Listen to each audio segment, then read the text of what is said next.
Bonjour à toutes. Aujourd'hui, je voulais vous parler de ZoomNote. ZoomNote est un logiciel de prise de notes qui permet d'éditer des PDF ou de créer des planeurs exactement de la même façon que GoodNote ou NoteShelf que beaucoup connaissent pour utiliser sur leur iPad pour créer leur bullet journal. C'est une application un peu moins connue, mais pourtant elle gagnerait à l'être parce qu'elle a des fonctionnalités vraiment extraordinaires. L'application se présente comme ça, où on a tous nos journaux. On peut choisir comment on les voit de façon plus petite ou plus grande, en liste, ou bien en données sur une carte, où on va retrouver après ce qu'on a écrit avec des points quand on veut créer des liens vers une carte. Donc, ce qui est très pratique pour pouvoir faire un journal de balade. Ce que je voulais vous montrer aujourd'hui, c'était l'interface quand on est vraiment dans ZoomNote. Donc l'interface qui est ici. La barre d'outils qui est sur le côté, alors je vais me mettre en pointeur, voilà. La barre d'outils qui est ici peut être modifiée, c'est-à-dire qu'on peut changer les icônes qu'on veut tout simplement en cliquant dessus et en choisissant ce qu'on veut afficher. Par exemple ce menu-là ou le crayon, voilà. Donc ça, c'est tous les outils qui peuvent exister, qui sont listés là-dedans. Il y en a plus, mais ceux qui sont, on va dire, pinables sur le côté. Toute cette barre d'action... Oups, je vais remettre le pointeur du coup. Il est là. Toute cette barre d'action en haut, là, que vous voyez là, c'est la barre d'action qui n'est pas modifiable, qui appartient aux commandes de ZoomNote les plus importantes. Exactement que cette barre ici, qui ne peut pas être modifiée. Par contre, les barres de raccourcis ici sont modifiables aussi. Par défaut, quand vous installez ZoomNote, il y a 3 boutons. Vous pourrez en rajouter plusieurs si ça vous intéresse. Je vous montrerai où c'est dans les options du logiciel bien plus haut. Je voulais d'abord commencer avec vous, donc ça va être une suite de tutos qu'on va voir ensemble. Le premier tuto va porter sur les crayons. Donc je vais vous montrer tout ce qui existe en termes de crayons. Quand on clique sur ce crayon, on a le menu de customisation des crayons qui existe. Le plus simple, c'est de se dire je veux créer mon style. Donc il y a plein de styles de crayons, comme vous voyez là.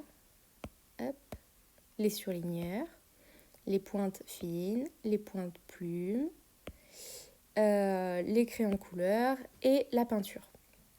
Moi, j'utilise majoritairement celui-là parce que j'aime que mon écriture soit linéaire, toujours de la même façon. Et après, en glissant d'un côté ou de l'autre sur le panneau de dessus, on change l'épaisseur.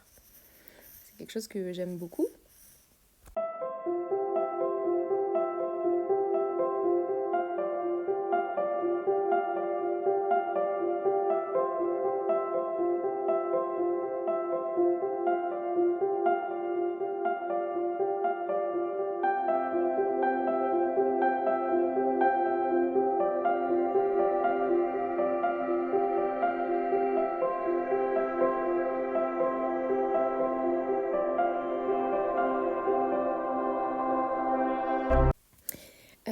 En bas, sur la zone où je clique actuellement, là, il y a tous vos stylos favoris. Donc ça, c'est vous qui pouvez les créer.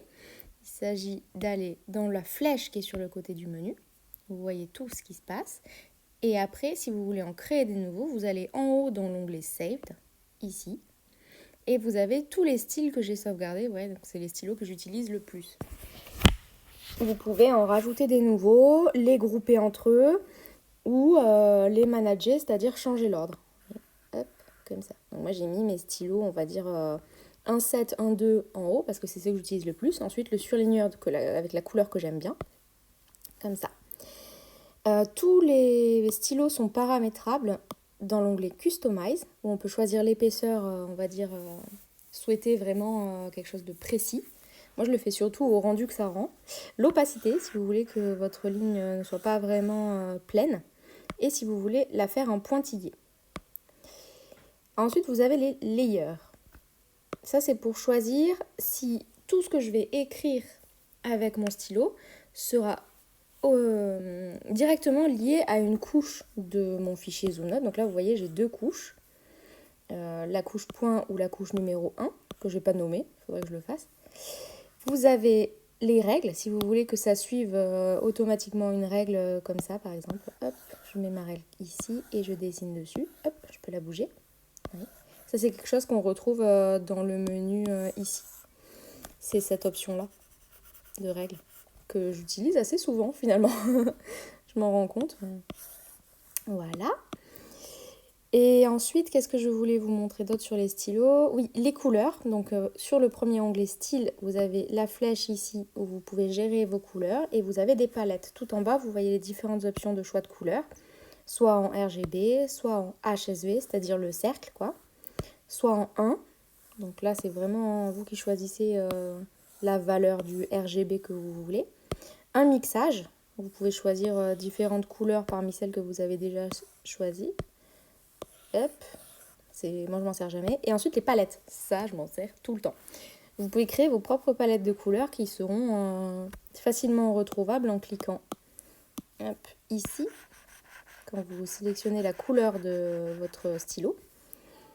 Je clique là, et là vous voyez je retrouve toutes mes palettes. Oui, je peux retrouver cette palette là, ou bien celle-là, ou bien celle que je suis en train de créer avec mon rose préféré. Voilà. Donc ça, c'est pour l'édition des stylos. Là, pareil, vous retrouvez l'opacité de votre trait. Les principaux réglages, en fait, se retrouvent vraiment sur le côté. Donc, si vous voulez entrer dans les réglages précis, vous recliquez sur l'icône du stylo. Sinon, les réglages, on va dire simples, la couleur, l'épaisseur. Vous voyez, je glisse là sur cette partie-là. Quand je glisse vers le haut ou vers le bas, ça épaissit ou ça rétrécit. Et vous voyez en haut la largeur à laquelle ça correspond. C'est assez sympa, je trouve. Donc si je me mets comme ça, je dessine, je désépaissis, je dessine, je rends moins opaque, je dessine. Vous voyez, ça fait du surlignage. Je change carrément la couleur et je dessine. Voilà. L'écriture sur Zoom Notes, je trouve, est assez agréable. Il y en a... je trouve que c'est à peu près la même sensibilité que sur GoodNote ou NoteShelf. En tout cas, pour l'utilisation que j'en fais, ça me suffit amplement. Je fais du bullet journal assez classique. Qu'est-ce que je peux vous montrer d'autre avec le stylo? Oui, la reconnaissance des formes automatiques. Ça, c'est hyper utile, surtout quand, comme moi, vous êtes sur un cahier avec des points. Je peux tracer mon trait, je maintiens le stylo et ma forme est directement dessinée. Ce qui est assez sympa.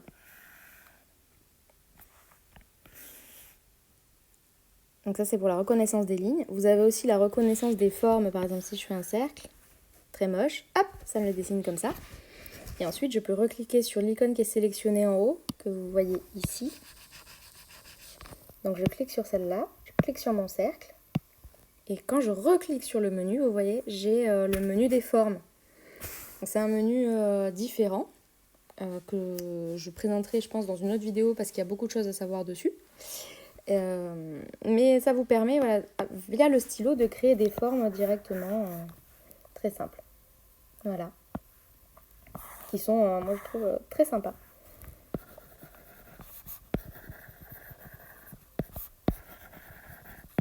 La to-do list. Vous voyez, c'est très simple à faire.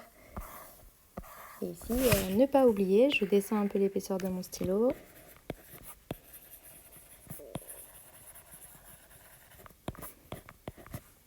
Je fais mes petits tirets, très simplement, comme ça. Et j'ai ma to-do list. Voilà pour l'utilisation des stylos. La prochaine fois, on fait les formes. Donc ce menu-là. On regardera tout ensemble comment ça fonctionne. J'espère que vous avez apprécié ça. N'hésitez pas à me suivre pour pouvoir regarder les prochaines vidéos et pouvoir designer avec moi un planeur entièrement sur Zoom Notes. C'est assez sympa à faire. Donc une fois qu'on aura fait toutes les vidéos qui permettent de bien comprendre tous les outils de l'application, on fera ensemble un planeur complètement dans Zoom Notes pour vous faire quelque chose de gratuit et facilement sur votre iPad. À bientôt!